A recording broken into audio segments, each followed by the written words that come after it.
Ladies and gentlemen, please welcome the next President of the United States, Donald J. Trump.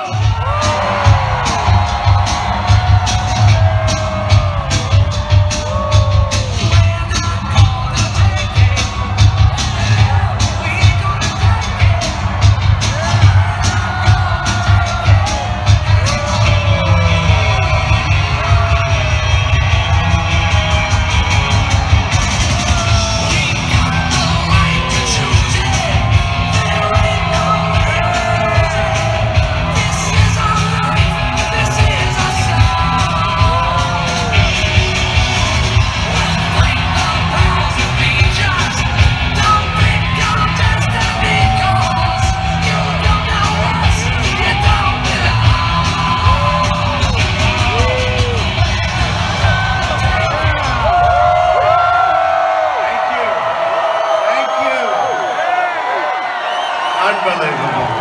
All over this happens. If it's okay, I'd like to have a moment of silence for the victims of the Paris attacks, please.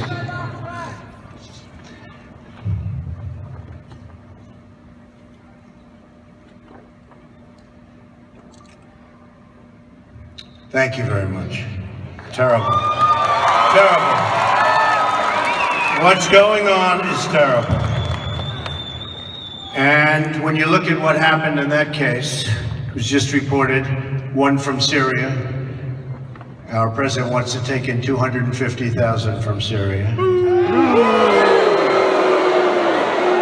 I mean, think of it, 250,000 people. And we all have heart, and we all want people taken care of and all of that. But with the problems our country has, to take in 250,000 people, some of whom are going to have problems, big problems, is just insane. We have to be insane. Terrible. And when you look at Paris, you know, the toughest gun laws in the world, Paris. Nobody had guns but the bad guys. Nobody. Nobody had guns. And they were just shooting them one by one. And then they broke in and had a big shootout and ultimately killed the terrorists. And I'll tell you what, you can say what you want, but if they had guns, if our people had guns, if they were allowed to carry,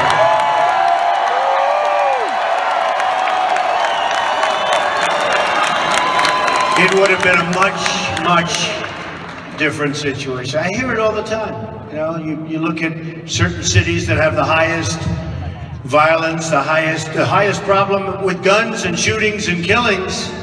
Chicago is an example, toughest gun laws in the United States. Nothing but problems. So our country better get smart, because we're not smart right now. And I don't know if you noticed, but for 2 years I've been saying, bomb the oil fields, right? Because that's the source of their wealth. That's the source of their wealth. For 2 years we've been saying it, bomb the oil fields. And it's such a disgrace. So yesterday they started. Everyone would say, oh, that's a terrible thing that Trump said. He's so harsh. I always say, Jeb Bush would say, my tone, my tone. It's unbelievable. The other day I made a speech. The people in Iowa, they loved the speech. They loved it. And I talked about the deficiencies of some of the candidates. And the newspapers say, oh, it was ranting, raving. I don't rant and rave.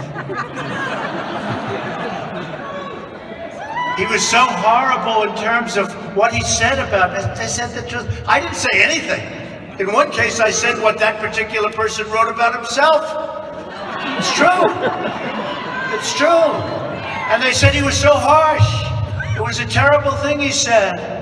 I said what he wrote about himself. It's incredible how dishonest the press is. It's incredible. It's absolutely incredible. I want to to, we're going to be talking about the wall, because we're going to build a wall. It's going to be a big wall.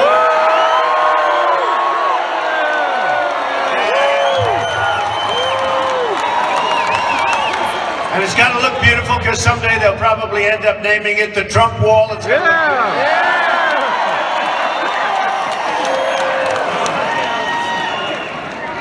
And people will come through the openings in that wall, and we'll have a few of them, and they'll come in, and they're going to come in legally into our country, and that's what we want. And people that are here illegally are going to have to go, and you know what? Someday they'll come back, and they'll come back through the legal process, and that's what we all want. And I just want to say, because I'm going to bring some very, very special people on stage, but I just want to say that when I announced that I was going to run for president, I made some statements that were very strong, but very true, very true. I talked about illegal immigration, and I took a lot of heat that first 2 weeks, and then people found out I was right. Yep. And I will tell you, it's become a very big subject in this country. It's costing us $250 billion a year. Nobody knows that. Nobody talks about that. We'll talk about China, we'll talk about trade, we'll talk about a lot of things later. But it's costing us at least $250 billion a year. Tremendous problems, tremendous crime, and nobody disputes it. When I said it, they all said, oh, that's terrible. Tremendous crime. And you know what? We're going to straighten it out, and we're going to have a country again. We're going to have a country.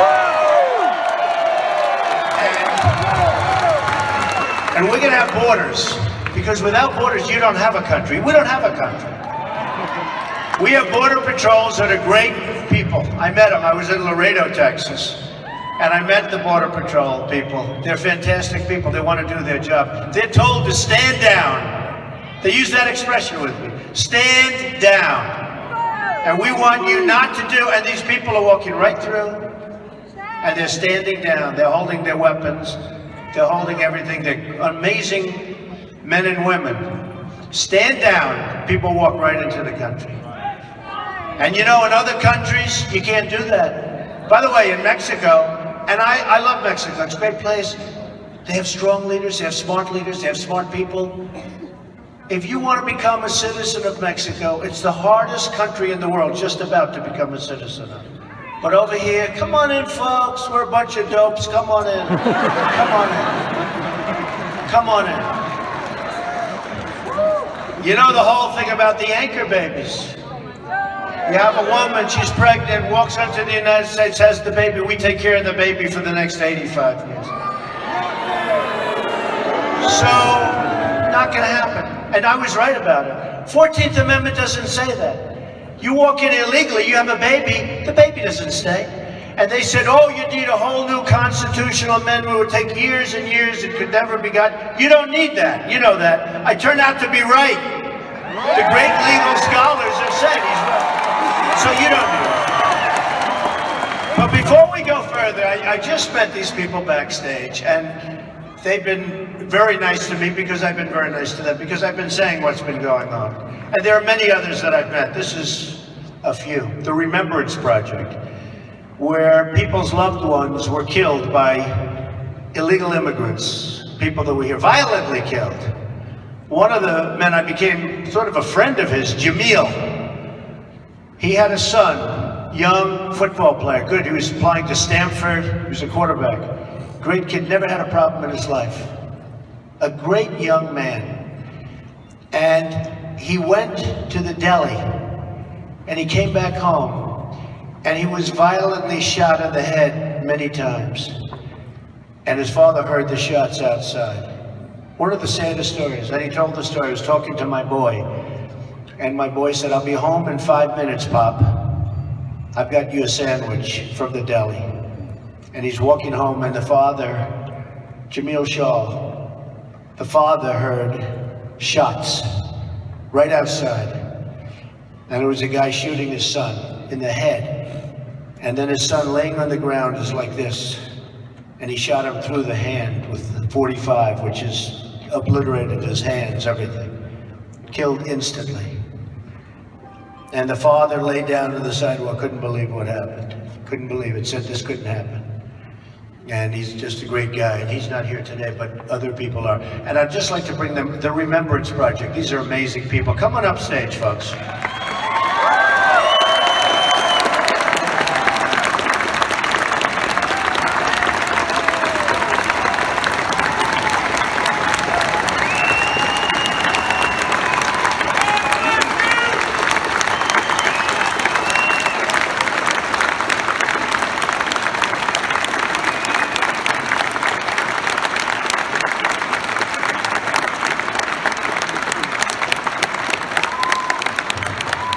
Amazing people, and no matter where I go, I meet people that have lost a son, a daughter, a brother, sister, mothers, and so many.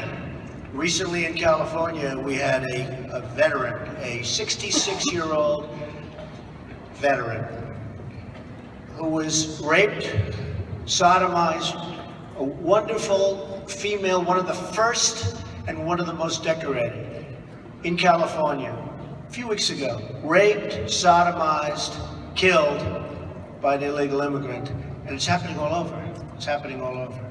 And you know what? We want people coming in, but we can't have this anymore. We just can't have a country like this where it's being run like the way it's being run.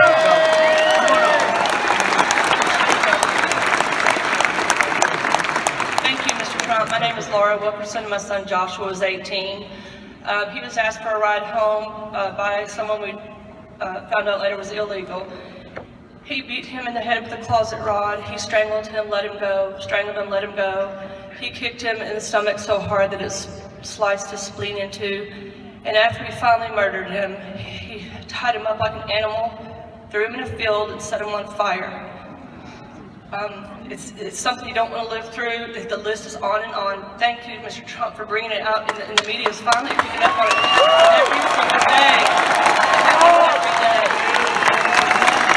I want to say just one thing. Don't forget Brandon Mendoza, Dominic Durden, and Drew Rosenberg. They're not here today, but there's a long list of names. Thank you.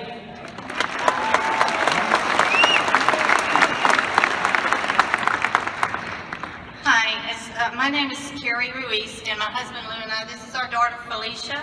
She was murdered by an illegal alien in '99. She was ambushed, beaten, her throat was cut, and she was stabbed over 39 times. And we have been 16 years trying to catch this, her fugitive, and he's hiding in Venezuela. We know that much. And they refuse to let us have him. They know he's wanted for murder in the United States, and we just hope that someday the U.S. Marshals will be able to bring him out. Marshal Cameron Welch is the marshal on our daughter's case, and if, you know, we just want justice for our daughter, so I'm a little nervous up here, but please, we need to elect someone like Mr. Trump, president.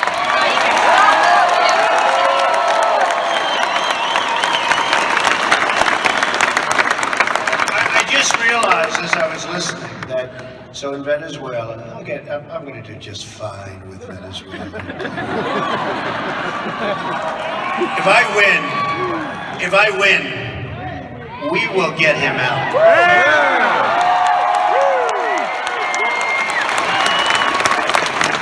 Hi, my name is Rhonda West. My son is Kendrick Owens.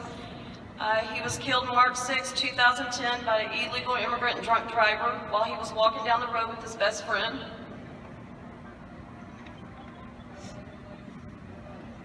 I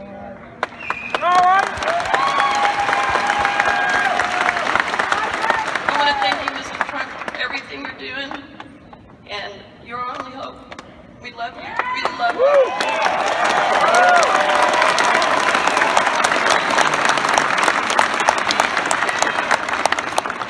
My name is Debbie. My brother David was killed in March by a drunk illegal immigrant. It was a hit and run.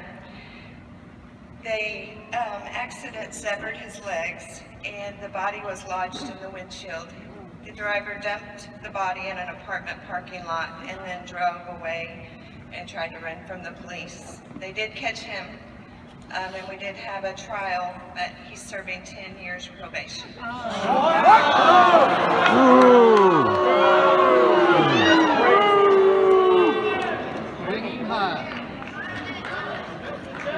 My name is Dan Govach. I'm the father of Spencer Govach. This is my son. He was 25 years old. January 31st this year, he was sitting at a red light in the neighborhood that I grew up in. An illegal alien from Mexico that had been deported 4 times, had a rap sheet that included felonies, assaults, and burglaries, and had been in our federal prison system for 5.5 years. Pulled up to a red light, randomly picked my son out, blew his brains out, went on and shot 4 more people. Listen, this is the result of politically correct politics. Yeah.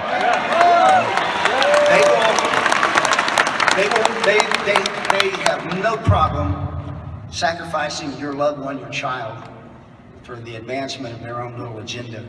But they will PC you into the ground. And I want to thank Mr. Trump for standing up and saying the things that need to be said that no one else is saying.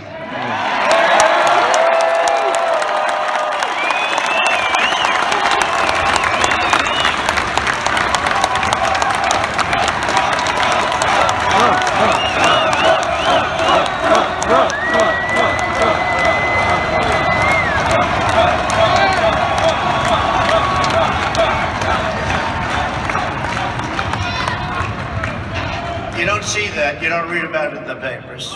You don't read about it. You don't see it. It's just unbelievable. And I see it all the time wherever I go because I'm the only one that talks about it. It's like devastating. It's so hard to watch. It's devastating. And you can imagine, for no reason. And there's so many more. I mean, I have met so many families, become friends with some of them. And you just say, how can it happen? The sanctuary city stuff is just unbelievable. It's unbelievable. It's unbelievable that we can allow it to happen in this country. Is unbelievable. You look at San Francisco with Kate, same thing, shot in the back. And 5 times they threw this guy out of Mexico. In my opinion, they threw him out of Mexico because they didn't want him in Mexico. They say, hey, the U.S. doesn't know what it's doing. We'll send him over there. So the fifth, well, or do something very strong to him in this case because, you know, Kate's Law is a good thing. They can't even get it passed. They probably won't get it passed. And it's a tough thing. I see so much of it. I see so much of it because wherever I go, I want to meet the people.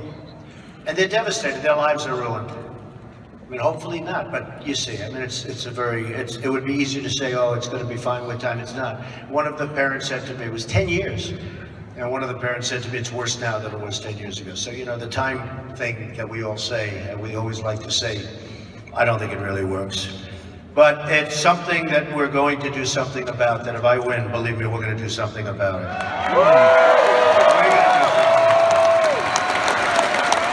All right, let's talk about a little more pleasant situation because we have so much negative news. You know, I wrote the new book, right? Crippled America. And I picked the worst possible picture of myself. It was terrible. Well, what are you going to say? It's crippled America. And it is. We have a president. He just came out. You saw what he said. He made a little statement. I want to say it exactly as he said it because, you know what? I have such a good memory, I don't need it. But he said, we have ISIL. You ever notice he always says ISIL? Mm-hmm. I've always said ISIS. I don't know. I like it. I don't know why. But he always says ISIL. I think he does that to maybe, who knows, maybe. Why does he do that? He's one of the few. I say ISIS. Everyone seems to say ISIS. He says ISIL. But he said, we have ISIL contained. Now, this was yesterday, a few hours before the attack. We had plenty of Americans involved in that too, in terms of being involved on the injury side and worse than that. But we have ISIL contained. We have leadership that doesn't know what they're doing, folks. We have leadership that doesn't know what they're doing.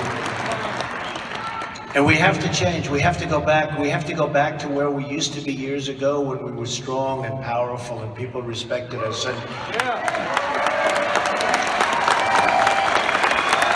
And And when you had a Sergeant Bergdahl who's a traitor, he was shot for being a traitor. He's going to get nothing.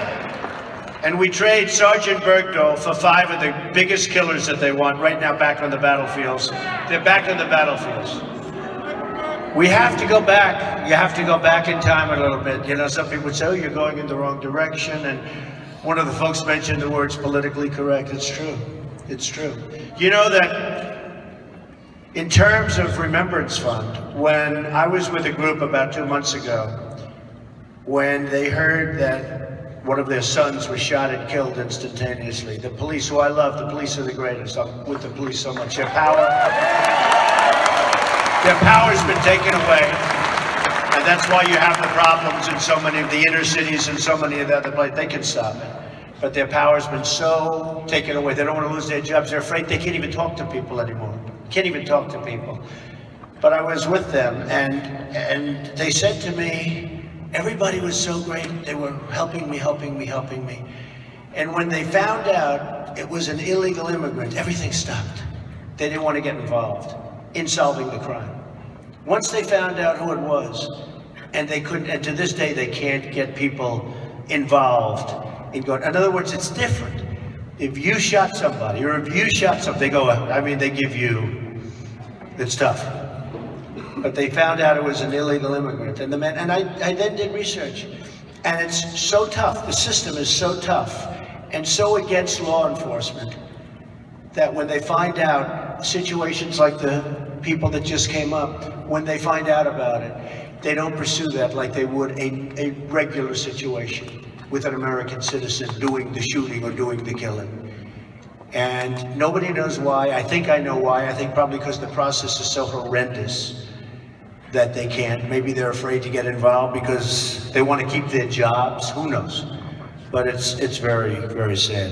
So we're doing really well, amazingly well. The Reuters poll yesterday came out. You saw that. That was great. Trump at 34%. Great. Carson at 19%. Yeah. Rubio at 9%. And Cruz at 7%. He's been very nice to me, by the way. He has been. In Florida, Trump 37%. How good is that? Yeah. And think of that. Rubio 16%. He's the sitting senator. So I'm at 37. He's at 60. That's pretty good. That's pretty good. That one just came out. Here's what you're going to like the best. Trump is leading in Texas. Does that?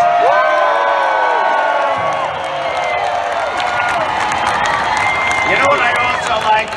In one of the national polls, best in foreign policy. They have me down in foreign policy as best. Okay, so I wrote a book, The America We Deserve. And in the book, it came out in 2000. I talk about a terrorist named Osama bin Laden. Now, this is before the World Trade Center came down by a couple of years. Somebody said like 18 months. But I talk about Osama bin Laden in the book. And one of the big moderators on one of the morning shows heard about this and said, let me see that book. When was it written? 2000. Well, wait a minute, Trump was talking about Osama bin Laden in 2000. That was before the World Trade Center came down. He took it down. It was his people. Wow. And the guy goes, wow, that's amazing.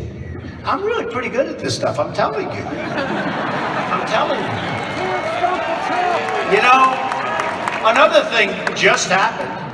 And that's the oil. You know the way I've been saying, go after the oil, go after the oil. And everyone's saying, you can't do that. You're going to hurt the infrastructure of the oil. Hey, we're in Texas.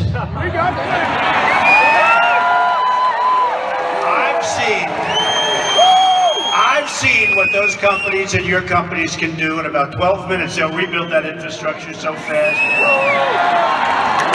With you folks building it.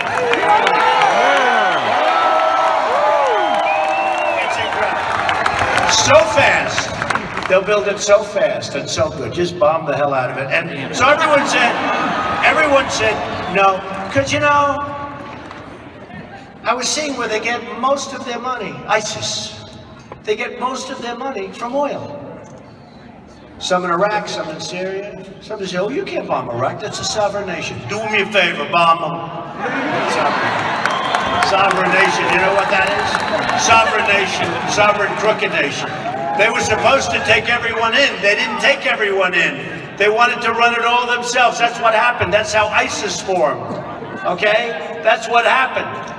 And ISIS turned out to be a lot tougher than they are. So they have oil, and that's where they get most of their money. They also get it from banking sources. And boy, am I good at banking. I would come down to those sources. There's never been a presidential candidate that knows banking like Trump, believe me. They get a lot of money from banking, a lot of money through different channels of banking. And you could say, believe me, that problem can be solved quickly. But I said, bomb the oil, take away, and for 2 years, how long have I've been saying it for 2 years? It's almost like I stopped saying it because everyone was saying to me, oh, you can't do that. You can't do that. Why? They didn't know why, but they just said you can't do it. So yesterday, they started bombing the hell out of the oil. And I said to myself, I wonder if I'm going to get any credit for that. And actually,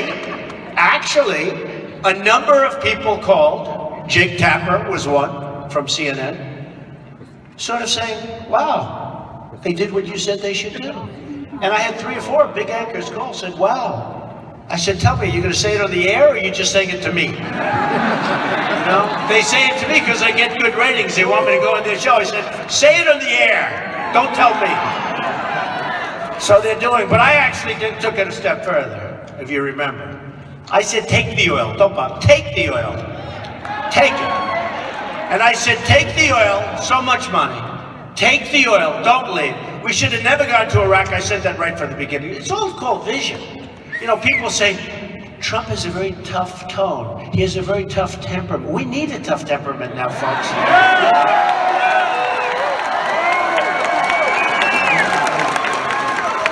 We don't need a pathological temperament. We need a tough temperament. We have to have it. But I'll tell you, we need a tough temperament. But if you remember, and in 2003, 2004, I said, you're doing a mistake with Iraq. There'll be nobody tougher with military than me. Believe me, nobody up on that stage, nobody. And Hillary Clinton is a total disaster, by the way.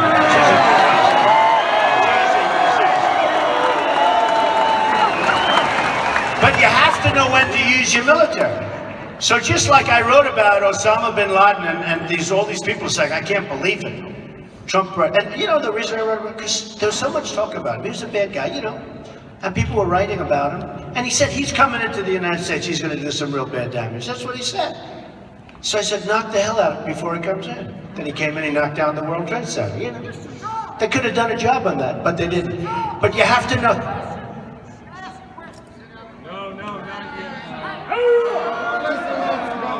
I don't even know if he's a friendly guy or not, probably. But you know what? I'll tell you.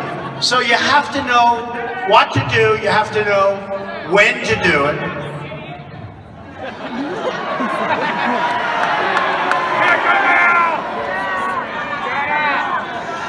It's usually friendly. The friendly ones I like to be nice to. The unfriendly ones we have to be a little bit tough with, like. So you have to know when to use it. You have to know when. And the cheapest thing we can do is to build up our military and make it strong again. Because we'll never have to use it. We'll never have to use it. Right now we're depleted. We're depleted. We've been fighting politically correct wars. Everything's politically correct. We don't want to do this, we don't want to do that. How about this? We have to be unpredictable, right? And I say that all the time. Somebody said the other day in one of the newspaper articles, Trump's unpredictable. That's a great compliment. You know, I tell the story. Recently, there was a story about me on a business deal, and I won. I really beat the hell out of these people, which is fine. They weren't very nice. But they interviewed the people a while ago, and they said, what do you think of Donald Trump? They said, he's so totally unpredictable. And I beat them because of unpredictability. Now, sometimes you want to be unpredictable for your own reasons, and it's purposely unpredictable, not like you don't know what you're doing. But you got to be a little bit unpredictable in life. And they said he beat us because we couldn't figure him out. He's a good poker player. We couldn't figure him out. So here's the problem. President Obama announces last week, we are going to send 50 troops, our finest, into Syria and into Iraq. We are going to send them. They'll leave tomorrow around 8:15. They'll be arriving, they'll be landing at a certain airport in about 14 hours. And they should be getting off the plane. So if you want to set up your military and your everything to try, they have a target on their heads. These 50 people have a target on their heads. So now all over Syria and Iraq, they're looking for these 50 guys. These are the top guys. These are the top people that we have. Why does he have to say that? First of all, it sounds bad to say 50, because 50 sounds like 50. So he didn't even get good publicity. It's sort of like either you do it or you don't do it, right?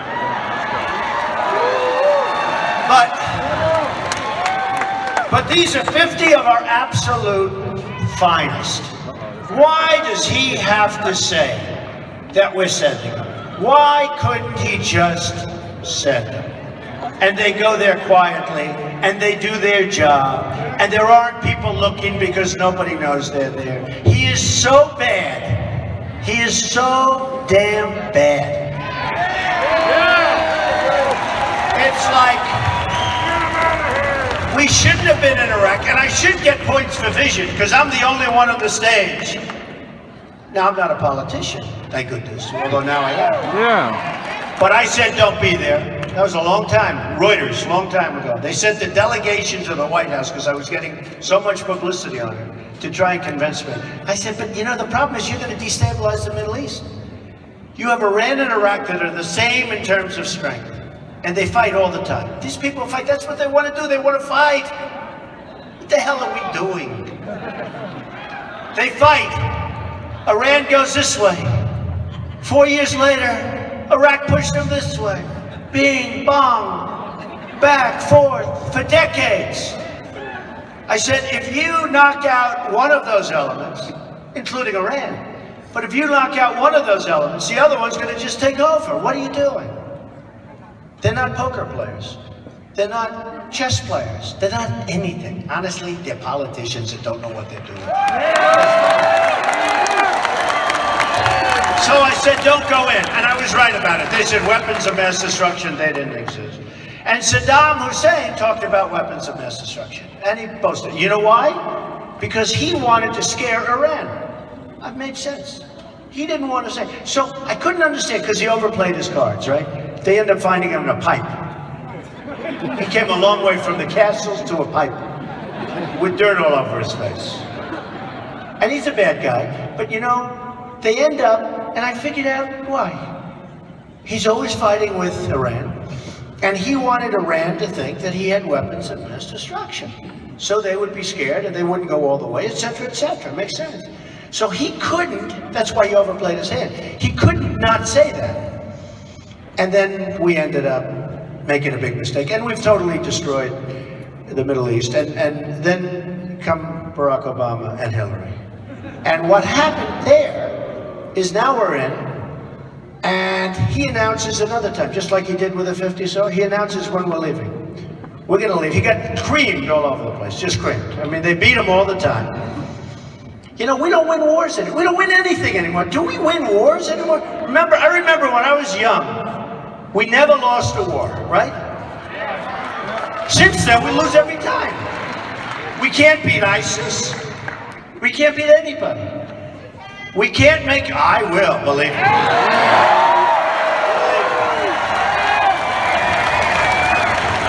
And it'll be fast. It won't be long. It'll be fast, because I want to get around to rebuilding our country. Yeah. I will. So you look at what happens with Obama. He announces that this is the same thing as with the 50 men. 50 men will be going in. Just the same thing. We will be leaving Iraq on October 31st at 3:30 in the afternoon. So what happens is the enemy says, oh wow, they're leaving. They're leaving. That's great. Let's pull back. What the hell do we have to get shot? You know, you read about all the stories that they want to get killed. They don't want to get killed. They don't want to get killed. And their families, they don't want their families killed, folks. Remember that. They don't want their families killed. But they don't want to get killed. So they pull back. Obama leaves. Now we've spent in Iraq $2 trillion, thousands of lives, wounded warriors all over the place who I love, and we're going to take care of because they're not being kept.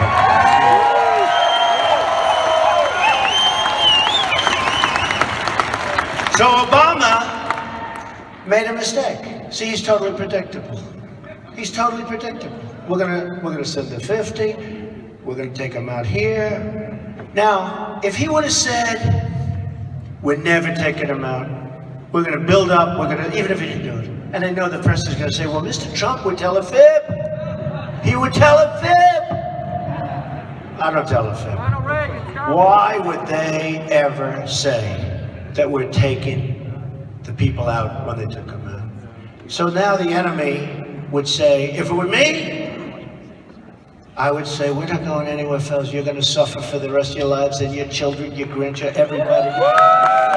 And they're going to say, oh man, this guy's freaking crazy. We give up. We give up.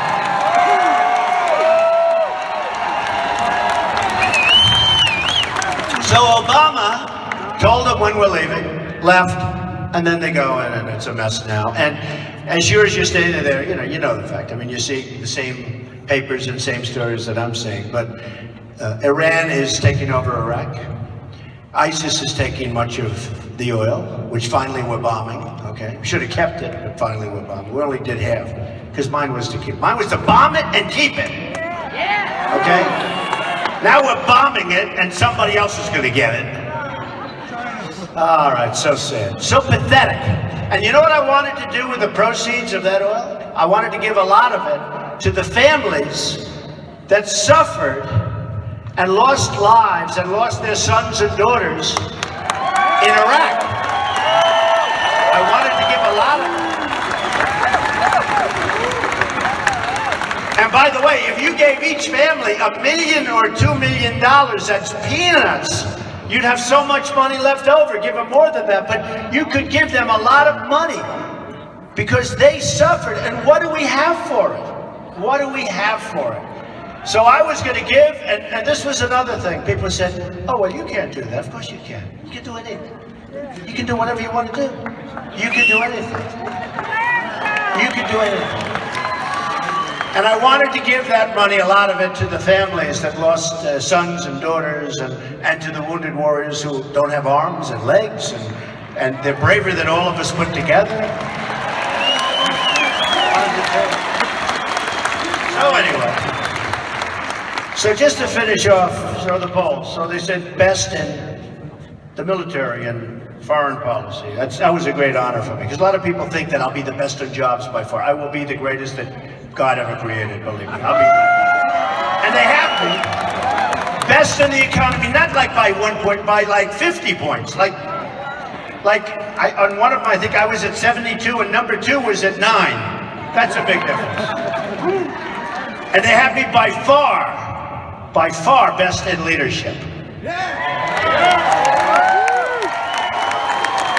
So I said, look, if I'm best on military and foreign policy, if I'm best on leadership, if I'm best on the economy, what are we having an election for? Let's go.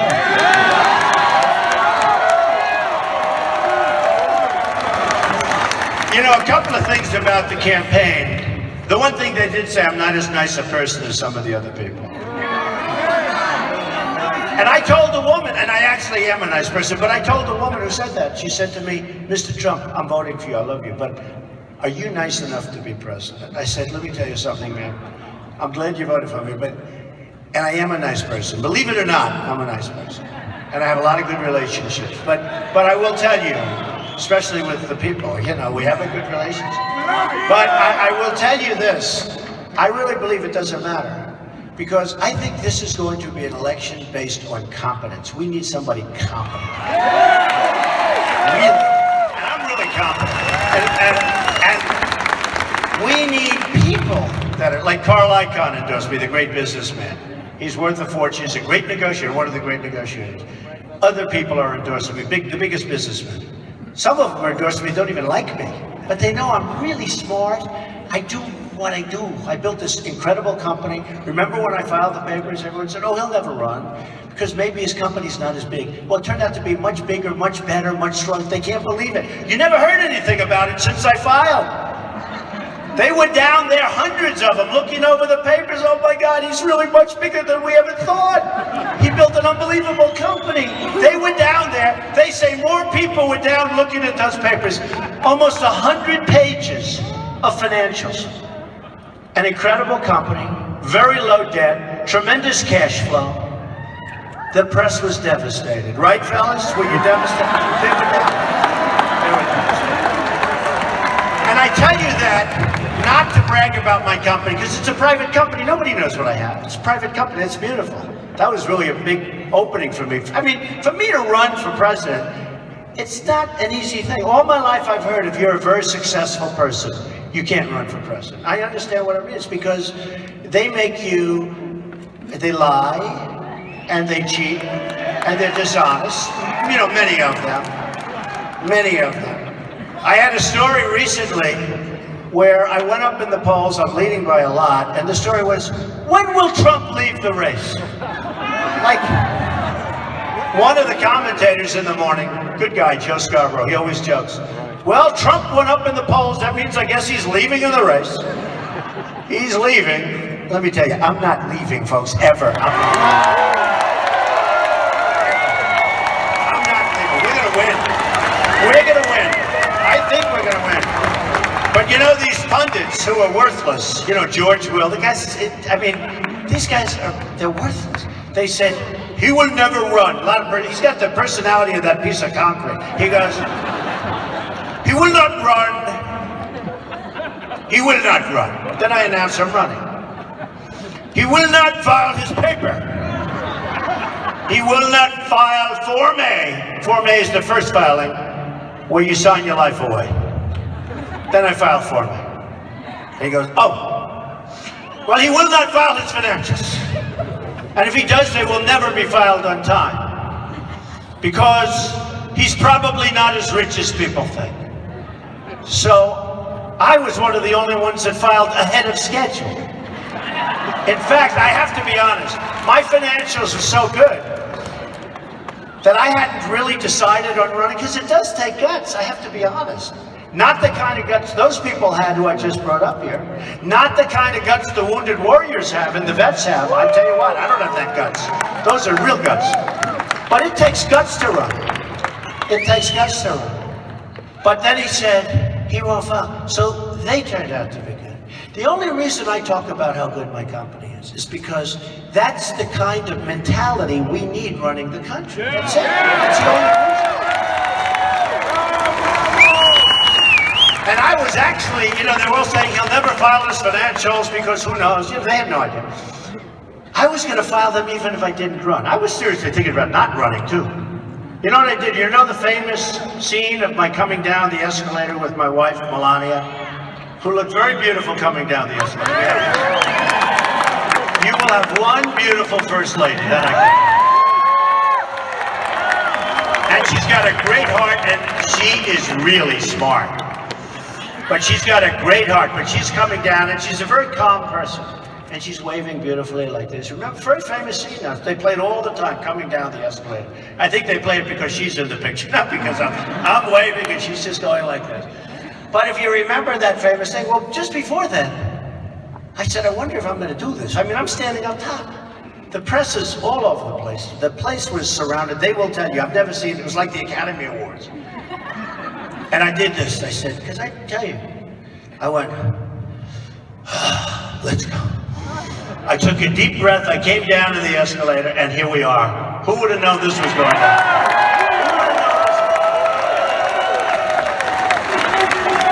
And a lot of things have happened since, and a lot of great things have happened since, because, you know, I had no idea that I'd do as well as we've done thus far. now the big thing, these same characters that, you know, that said I wasn't going to run, now they're saying, well, it's only a question of time before he gets out. Why? Why would I get out? I was interviewed by Chuck Todd of Meet the Press. He's a nice guy. And he asked me the question. It just came out where I was leading substantially. And he said, will you get out of the race? And I said to myself, has that question ever been asked to a person that just took the lead? You know, it's such a negative question, isn't it? And I made a mistake. I said, this is a couple of months ago. We've recovered from that mistake. But I made a mistake. I said, here's the story, Chuck. I'm leading now. I have the biggest crowds, the biggest everything. If for some reason I went down in the polls, because I believe in polls. I think, you know, there's at least they're a reflection of what's happening. If for some reason I went down in the polls and people didn't want to see me anymore, so you'd have 100 people show up when you used to have 1,000 or 2,000 or 5,000 like today, or you wouldn't do well. Yeah, I mean, I'm not a masochist. I think probably I'd go out. And that was a killer answer. You know why? Next day, Trump may leave the race. No, it was right? Trump, I said, I don't believe it. I don't believe it. And I remember Rand Paul, who's at like 1. No. They asked him the question. Are you going to leave the race? Now, you know he's going to leave the race. Going to have to leave the race. But they asked, and I'm not knocking him, but it's political speak versus somebody that was never a politician before. I'm giving all the reasons for which I'd leave. But I'm doing better than I've ever done. And the question shouldn't have been asked.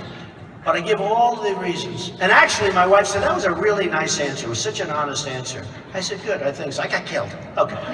So what happened? They asked Rand Paul. He's at 1 or 2.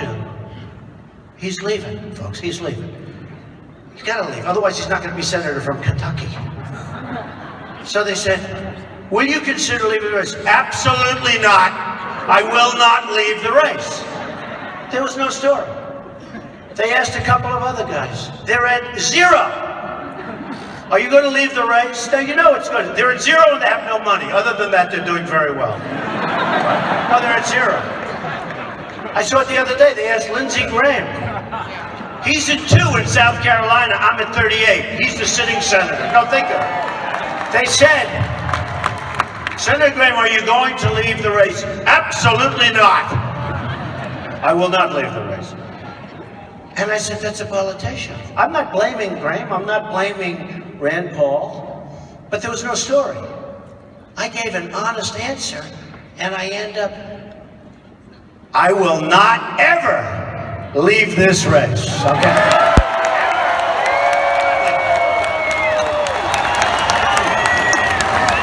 And you know what? And I'm still #1 by a lot, so that's the reason I'm not leaving. So anyway. Just a couple of things. I'm going to talk to you about a few things, and I know it's a crazy day, and with the tragedy yesterday, that was some horrible thing. I mean, people see that, and they just, it's so terrible to watch. But I love this group of people. I love this area. I know this area. I have friends here. These are amazing. These are the people. You built the country, folks. You built the country. You've done an amazing job. But just so you know, because there's been a lot of talk lately about stances on different things. Without me, there wouldn't be any talk of walls, there wouldn't be any talk of immigration, illegal immigration. Those folks would not have a voice at all. They've been treated horribly. They've been treated so badly, probably worse than anybody. I mean, you see that. And because of me, and I'm very proud of it, immigration is one of the top couple of subjects, maybe the top. In a lot of people's minds, it's the top subject. And when you get to Texas, it's got to be a real subject, because you're the ones that are. I mean, I had such a crowd in Phoenix, Arizona. They get the brunt of it. You get the brunt of it. Some people don't know it as much. But when you go to New Hampshire, you know, they have a tremendous heroin problem in New Hampshire. Tremendous. Beyond anything that you can believe. And it comes over the border. So they're all affected. Everybody's affected. When you look at the gangs in Los Angeles, a lot of those gangs are illegal immigrants. These are tough dudes. By the way, they will be out of there so fast. They will be out of there so fast. They'll be out before I start the wall. I'll be starting that wall fast. By the way, they will be out of there so fast. We have some of these tough gangs, and they're all illegal immigrants. And those guys have got, and we're not going to put them in our jails. I know a lot of people would say, we're going to put them back, we're bringing them back to the country they came for. Let them use their jails, okay? Let them use their jails. Our jails are brimming right now with people that shouldn't be in our prison system. They'll be in there for years and years and years, and we'll be paying for them. Not going to happen, folks. We're bringing them back where they came, and when a specific country sends them over to the United States because we have among the dumbest people in the world leading us, and we accept their people, okay? When they send them, they're not coming through. Not with me. They're not coming. They're not coming through. So, in 1954, General Eisenhower, you've been reading about this. You know, nobody even knew about it until I brought it up. Is that look at a handsome beard. Look at the beard of that guy. I do that, but I probably couldn't get voted. I don't know, but it looks good. But in 1954, General Eisenhower, I like Ike. Everybody liked Ike, even though he was a general. Everybody liked him but General MacArthur. You know why? Because General MacArthur was a very special guy. Tough, a genius, the highest marks in the history of West Point. General Douglas MacArthur, good, right?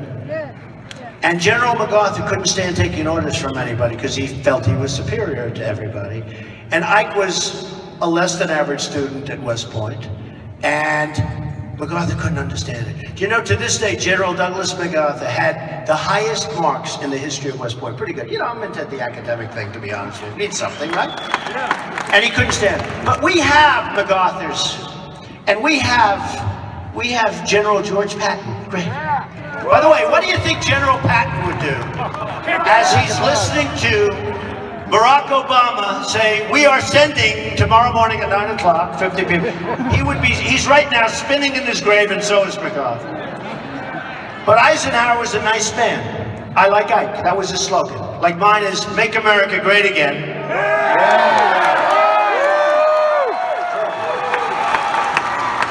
Make America great again. How good is that? Is that good? Do I hit it? That hit it on the head. You know, I've had guys try and copy. Some of the people running against me use that expression. But I had legal rights to it. Do you believe how good am I at this stuff? So we put them on notice. They weren't allowed to use it. Can you believe it? Make America great again.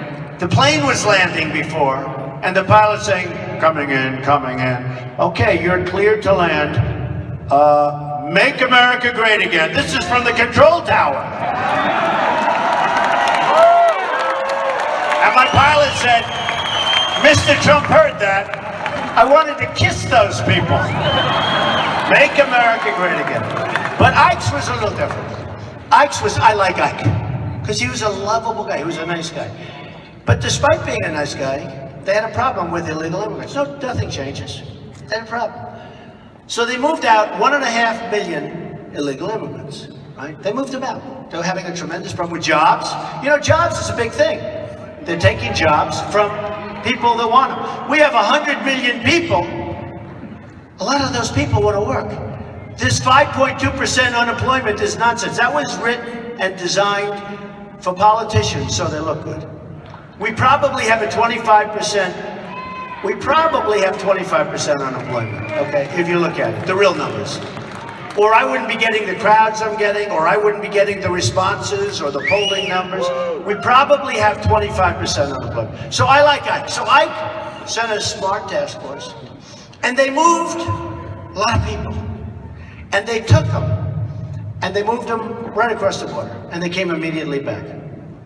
And then they moved them again, and they came back.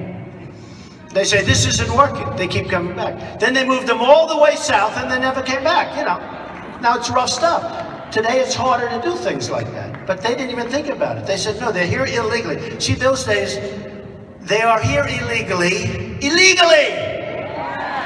Not legally, illegally. Everyone says to me, Bill O'Reilly the other night, he's a great guy, but he said to me, he had a little argument with me. He said, the court system will take you a long time. I said, you don't understand, Bill, they're here illegally. No, but the courts. So, if somebody walks over the line, they bring them immediately back, right? Now, in our case, we don't, but you could. They walk over the line, you bring them back. Okay. So they bring them right back. So they walk over the line a year ago, you bring them back. There's no difference. If it was 3 years ago, they're here illegally. They're here illegally. And everybody said on the anchor baby, I was wrong. They said, if you have a baby here, and I discussed it. And then I turned out to be right. This is the same thing. The anchor baby, you can't have a baby here if you're here illegally, have a baby. Now, you're going to have some court cases. But believe me, I win. If I'm president, I guarantee I win. I win on the anchor baby. And I win on this too. Because no, I don't want to go through a court system every time you want to bring an illegal person out. I don't want to go. I know more about courts than any human being on earth. Okay? And I don't want to go through a court system with the lawyers and the problem. But they're here illegally, we're bringing them out. That's all. That's all. Now, let me tell you what happened with Eisenhower. Because it gets mixed reviews. Now they say, oh, it was very harsh. And I'm sure it was in some cases. But let me tell you. When they started, and this was serious, this wasn't like we're playing games like today, where everything's so politically correct, you know, everyone, oh gee, well, we can't do that, let's do it. This was serious stuff. They moved. And by the way, Harry Truman moved, they say, millions of people out. Millions. Harry Truman, before I moved millions of people. Nobody talks about this. They say what a bad guy I am, how it doesn't work. It does work. It does work. And I want him to come back, by the way, just so you know. I want to make it clear. I want him to come back, but I want him to come back legally. And if we need workers for the grapes, and I'll say this, because a lot of people say the grapes, and I don't think any of you guys are going to be picking grapes, okay? I don't think so. I want to be picking the pockets of Wall Street, but not grapes. But if we need some people, we can bring people in on work visas. We can bring them in, but they have to go out. Bring them in. If you need them for the farms, if you need them badly, you bring them in, you got to go out. They got to be here legally. They got to be here legally. So here's what happened in the case of Eisenhower. They moved people, and they moved them out. You know what happened with the people that didn't get caught or whatever? You know what happened? They moved themselves. Yeah. They moved themselves. They said, oh wait, they're going to come to us next week. They're going to come to us in a month. They all moved back. Millions of people left. Millions of illegals left. They left of their own volition. Not that stupid Romney stuff with self-deportation. I mean, how? They're going to self-deport. Oh, yeah, right. Then you wonder why he lost, right, folks? But this is something where many of them, once the system started, and once they saw there was no gains, they moved them out. Now, today we have things like E-Verify, where the employer will say, I'm sorry, I can't do it. I use now E-Verify in most of my jobs. I have thousands and thousands of employees. I've hired tens of thousands of employees, many Hispanic over the years, many, they're fantastic. Many from Mexico. Today, many employees from Mexico. They're great. But I have, and I think to me it's very important, E-Verify. So now I find out, are they legal or not? Now, if they can't get a job, they're moving out. They're going to move out. Nobody has to, you don't need soldiers. They're going to move out. It's so simple. But a politician doesn't know this. A politician doesn't know it. They're all talk, they're no action. All they know how to do is get reelected. That's all they know how to do. So, when you see the remembrance, folks, and when you see all the problems, we're not going to have that kind of problem. We're going to have a lot of winning. We're going to be doing a lot of winning. I'm telling you. Yeah. We're going to win everything we start. We're going to win. Because I win my whole life. That's why it always bothers me. They say, well, Trump's had a great time. And he's done really well. But he doesn't really want to be president. Do you think he really wants to be?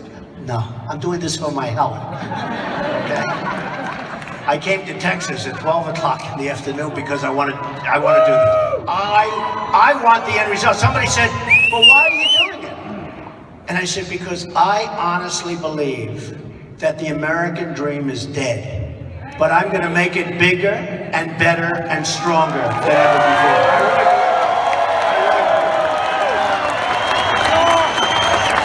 I really believe it. So if you look at Rubio, He was a member of the gang in debate, and Rubio wants amnesty. Give everybody amnesty. These, just so you understand, these are lightweights. These are not people that can take us to the promised land. These are not people. They're nice people. I like them very much. I stood with them the other day. Excellent person. You know, who cares? But he was a member of the Gang of Eight. The Gang of Eight, you know what that was? That was a group that just wanted people to flow in. Okay? Member of the Gang of Eight. And when his poll numbers went down, he all of a sudden became an unmember of the Gang of Eight. It's not what we need. So Rubio is weak on illegal immigration, weak on the amnesty, wants everybody to have amnesty. Can't do it. Carson, very, very weak on immigration. Very, very, very weak. Wants everybody to have path. He wants worse. He wants a path to citizenship for people that came into the country. Think of it. They come in illegally, now they become citizens. One of the problems with that is we have right now millions of people wanting to come into the country, and they've done it through legal channels. They've done it right through legal channels. And we've got to be fair to those people also. So, just in a nutshell on immigration, because I know how important it is for Texas, we're going to have a wall. It's going to be a great wall. It's not going to be a wall that people can walk over, climb over. This is going to be a serious wall. And it's going to be built at the right cost. Mexico is going to pay for the wall, believe me. They're going to pay. They're going to pay. We're going to get the bad ones out really fast. I mean, so fast. And the rest is going to have to happen. And everyone's going to be happy in the end. People are going to be happy. We're going to have jobs. We're going to do a great job. We're going to be fair. And we're going to do it with a very, very big heart. It's going to be done humanely. Remember that. It's going to be done humanely. So just to finish off, because I wanted to really harp on that a little bit, the immigration, because it's so important and such a big factor. And it's become such a big factor in the race. I'm proud of it. But we are going to negotiate great deals. I mentioned Carl Icahn before. I'm going to use the smartest. We have the smartest people. We have the best people. We have the best minds. We have the best business minds. We don't use them. We use political hacks. We use people that put money into a super PAC, and they end up getting jobs because they gave a couple of bucks to a super PAC. And the super PACs, by the way, I don't have super PACs. I said I don't want any super PACs are controlling your senators. They're controlling every candidate. They'll only do what's right for those people that gave them money. The donors, the special interests, those are the only people, believe me, they control the politicians. Nobody's giving me any money, other than the small donors, where frankly, if people send in $25 and $50, I have to take the money because it's not that it's a lot of money. If you send that money back, it's so and so. How do you send it back? We don't want your money. So I take small donations, small, and I say, that's fine, because that's like an investment in the country. But, it's peanuts. But, so I don't take any money. I'm putting my own money. I'm funding my own campaign. I'm spending a fortune.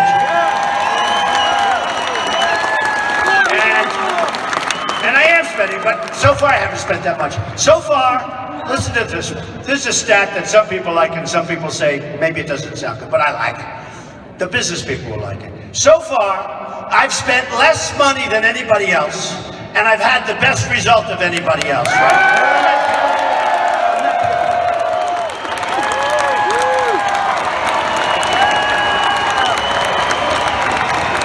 Less money and the best result, and that's what I like. And wouldn't it be nice if we could do that with a country? We spent less money.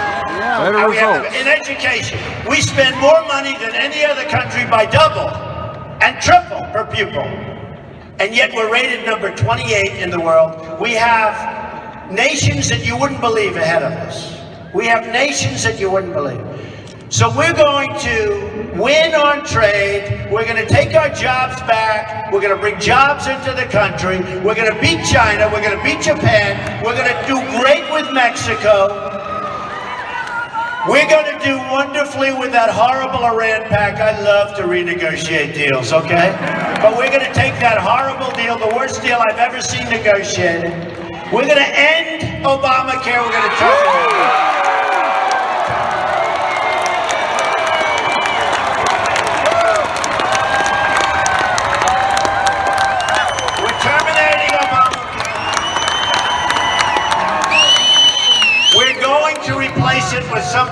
far better, far less expensive for you and for the country. We're going to replace it with something that's really good, and the insurance companies will not like me because right now they are making a fortune, and your rates your premiums are doubling and tripling. They're doubling and tripling. They're going up 45, 55, 60%. Nobody knows what's happening. The insurance companies, they backed Obama. They're making a fortune. I couldn't care less about the insurance companies.